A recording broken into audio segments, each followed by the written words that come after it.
Magandang gabi, Pilipinas. Bayan naghatid ng direktang tulong si Pangulong Ferdinand R. Marcos Jr. sa mga naapektuhan ng kalamidad sa Tiwi, Albay.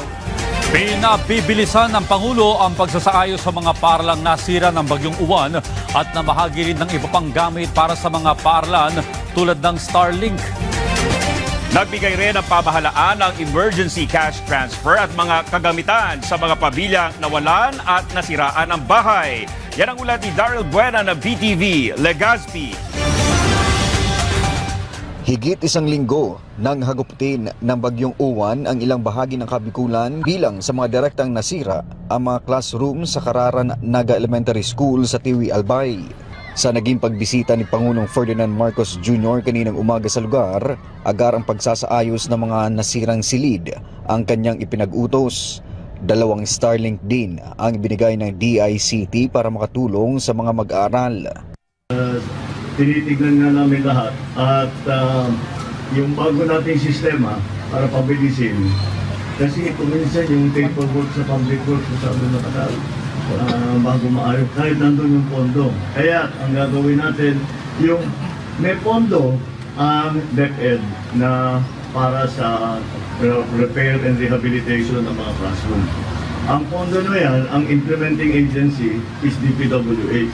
So yung pondo nasa DPWH, ginagamit nila upon instruction ng DepEd. Pinapalitan natin yan ngayon para mapabilis. Yung halimbawa ganito, ita-download na lang namin, imbis na nakakawakan ng DPWH, i-download na lang namin yung pondo.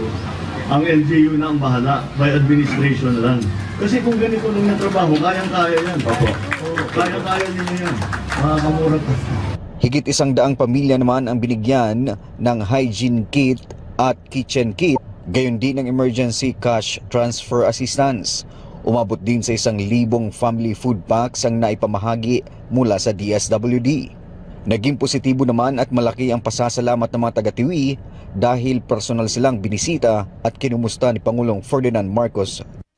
Nagpapasalamat po kami dahil nakita namin ng personal sa BDM at maraming salamat sa kanyang tulong at nakita rin niya na ang sitwasyon namin dito at nakarating siya ng personal sa Tiwi.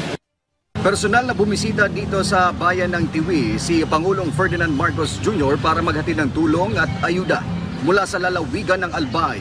Daryl Buena para sa Pambansang TV sa Bagong Pilipinas.